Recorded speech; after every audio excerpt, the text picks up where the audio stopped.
Paano nga ba mag-download ng Xalit Launcher?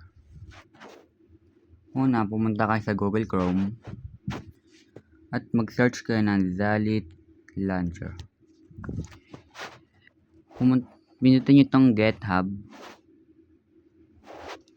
at mag-scroll down lang kayo hanggang sa may mahanap kayong asset at pinutin nyo itong latest version.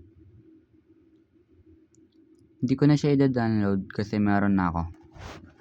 At pagkatapos nyo siyang i-download, i-search nyo naman ang Mobile Blues. Pinutin nyo itong pinakauna sa GitHub at mag-scroll down lang kayo sa pinakababa. Pagkatapos, pinutin nyo naman itong release at pumunta kayo sa tags. Hanapin nyo yung 1.3.3 at i-download nyo itong pinakauna.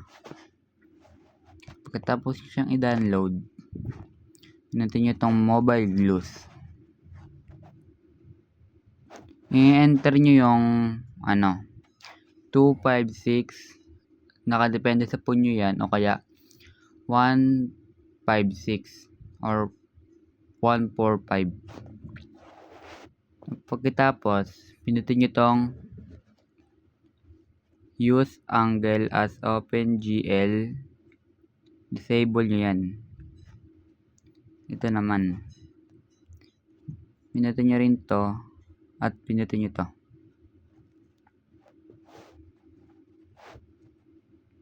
Pagkatapos, i-disable nyo to at pinutin nyo naman tong custom target OpenGL version.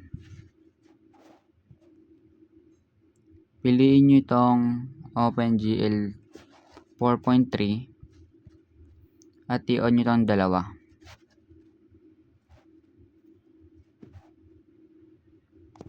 Pagkatapos niyan, pumunta kayo sa Xalit Launcher ninyo at punta naman kayo dito sa may setting icon. Pinutin nyo itong render at pinutin nyo naman itong Mobile Blues. Kung gusto nyo naman magkaroon ng shader ang Minecraft nyo, pumunta kayo sa download icon at piliin nyo itong search platform. Pinutin nyo yan at click moderate. Pumunta naman kayo sa download mod pack. I-search nyo ang Opti Mobile. Pindutin nyo naman to. At pagkatapos nyo siyang i-download, yan, piliin nyo itong 1.21.11. Ito.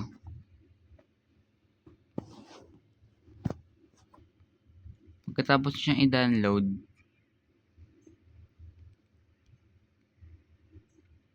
magantay lang kayo at may magpa-pop up na ganito, log output. Antayin nyo lang siya matapos at i-click nyo to. Pagkatapos nyo i-click, hanapin nyo lang yung dindownload nyong Opti Mobile.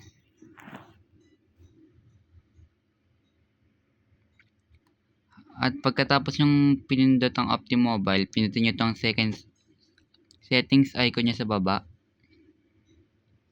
Pumunta naman kayo sa mod management at i-delete nyo itong mga papel.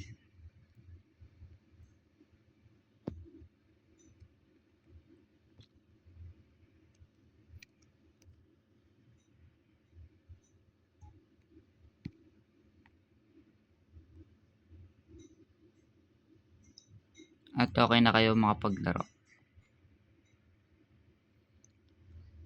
Click nyo yung launch game at mag-aantay lang kayo matapos ang loading.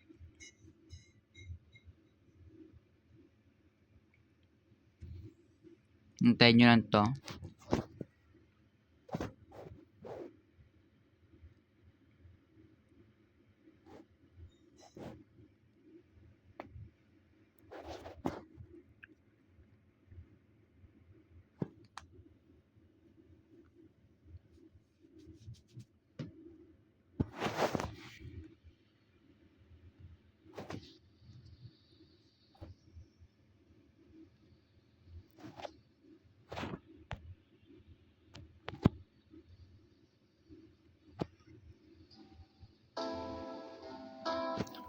At pwede na kayo makapaglaro.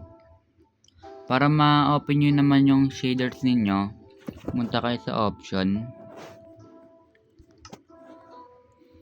at sa video settings at sa shader pack.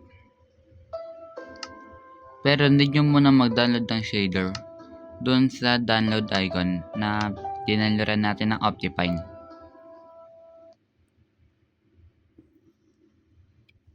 Para makapag-download ng shaders, pumunta ulit kayo sa download icon.